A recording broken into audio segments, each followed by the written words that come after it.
Oh man, what's going on, guys? Carter here with Edged Mindset. We've got another re-review, I guess we want to say, another look, another whatever. So I picked this up fairly recently from NC Blade during their holiday sale that they had on CKF knives. Now, I owned this knife in the past. I think I've got some content on it. I don't exactly remember what I said about it. I do know I had one main complaint about this knife that kind of perturbed me. That is still a complaint. However, I think my perspective on this knife has changed a little bit. So this is the Peter Rassenti designed Persian knife from CKF Knives. And I'm going to say it again, for those that don't know, CKF knives are made in China, and they're made by a number of makers in China. And this one must have came out of the grade A factory, because this one is done very, very well. The details on this thing is absolutely outstanding. Now, what I will say, TLDR, very cool knife, absolutely amazing. I would never pay full price for this thing, though. I got it on sale for, I think, $330, brand new from the NC Blade sale.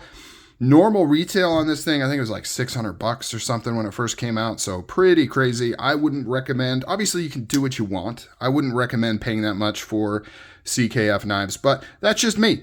So let's get into it. Let's do, let's talk top to bottom. Let's talk brass tacks. In case you haven't seen this knife, I can point out what's good about it, what's mediocre about it, and then that issue I was talking about. So overall blade length with my wonderful Loctited covered tape measure here. We're doing the wrong side. There we go. We're in America. We're in America over here. 3 3/4 inch blade all the way to this tippy top right here. Depending on where you want to measure it, this has this kind of horn type thing that the thumb studs or stop pins connect to. But if you want to go all the way down to like here, like if this was flattened right there, you're looking at a 4-inch blade. So very big blade. Overall length is over 8.5 inches, almost 8 3/4 inches long. And the blade to handle ratio on this thing is absolutely phenomenal. Look how far this tip goes. In fact, if you really press hard, you could maybe cut yourself on that little tippy there, but not bad enough to point it out as a defect. Just be a little careful when sticking your hands in here if you got it in your pocket. Really good blade to handle ratio. I think we're rocking what? AM390 on this bad boy. AM390, number 660. 666 would have been cool. Not that I'm like into that, but I've just never had a knife with like a particularly interesting serial number. They're always just random, 506, 521.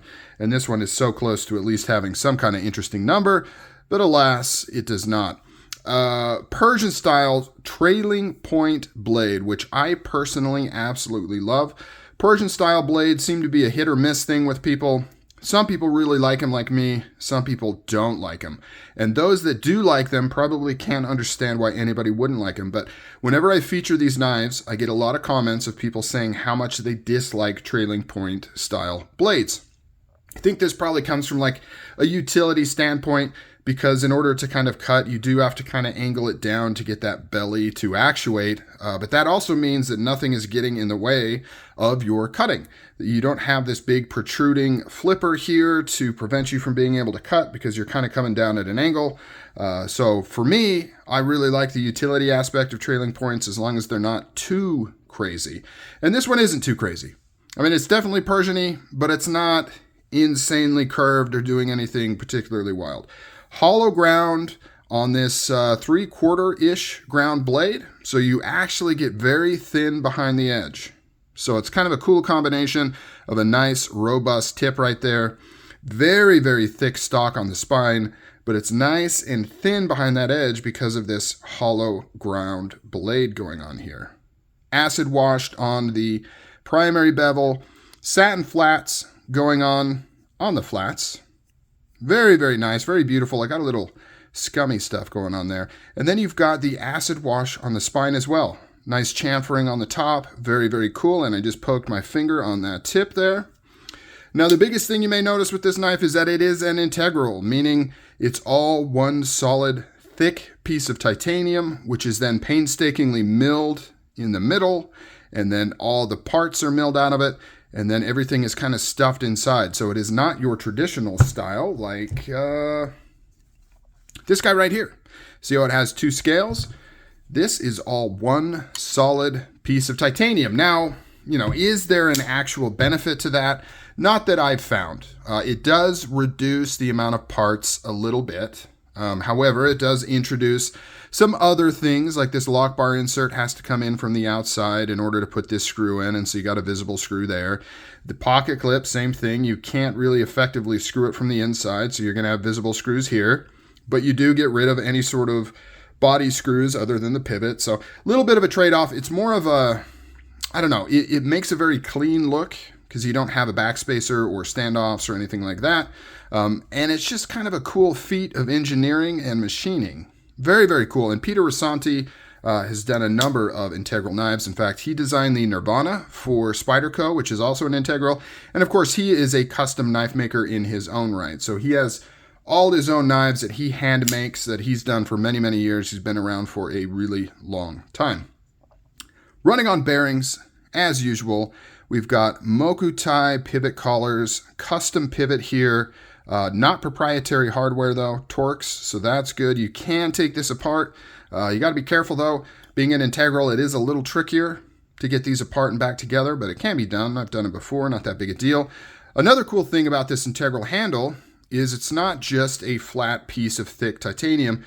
You can see how it swells with these diamonds right here and gives you this nice detailed point that actually raises up here. So very, very cool. Matches into the lock bar as well. So this is all machined together before this lock bar, presumably before this lock bar is machined out. And it is fantastic. We have a nice blasted finish on the titanium with a stonewash over it, kind of giving it that dark look. Looks very, very cool. Nice subdued flipper there. This thing is not sticking out the back. It's not going to get in your way, and yet it flips like a dream.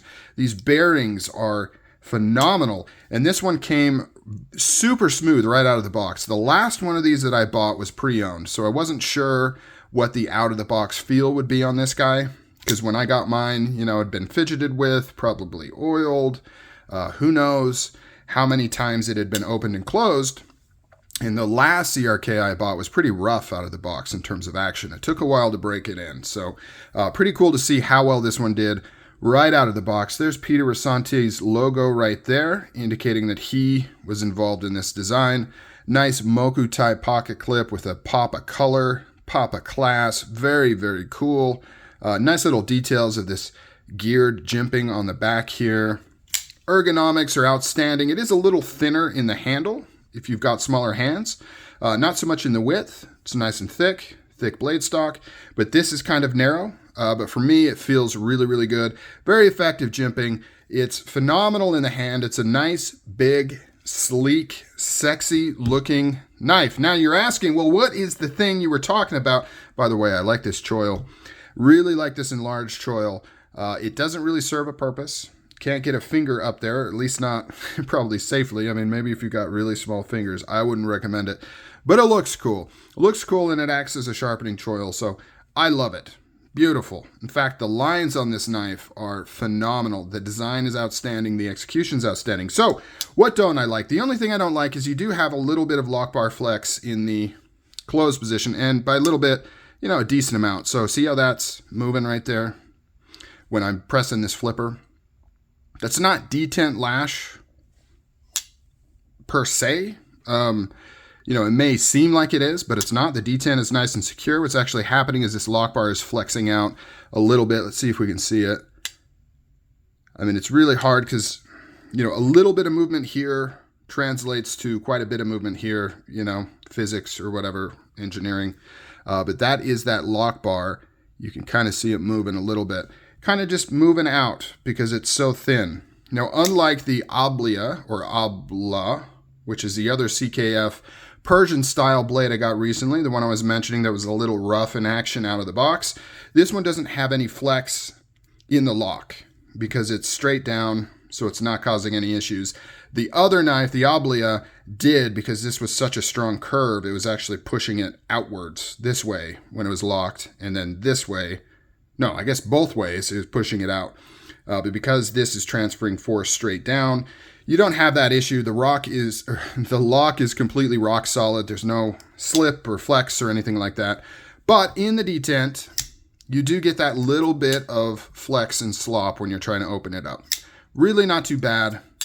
You don't even notice it if you're just kind of firing this knife and using it. But if you kind of do a slower fire, it does feel a little sloppy, and it does kind of affect the strength of that fire, because some of that stored energy when you're pressing this is being absorbed by this flexing out, right? So it does reduce some of the crispness, but you know, it's one of those things where in order to fix that, you'd have to radically modify this design. In fact, it might not even be possible to fix it without changing the overall design. I don't know if you can simply thicken this up to add some more strength without causing other issues. Then you're not running straight down on this lock bar, and then you'd have to widen this out, which changes the whole profile. So it's kind of one of those things, you know, form over function to a certain degree. Doesn't cause any problems. It's gonna fire on you. It's gonna lock up. It's gonna perform, but it might be a little annoying if you're a fidget fan and you want perfection. So in my mind, I love this knife, which is why I got another one. I was sad that I sold my first one, and I actually bought this one brand new on that sale for less than what I sold my used one for. So can't pass that up. Comment down below what you think of CKF knives in general and what you think of this Persian here, and if this is something you would ever pick up if you came across it at a good deal. All right, guys, I'm out. Catch you on the next video.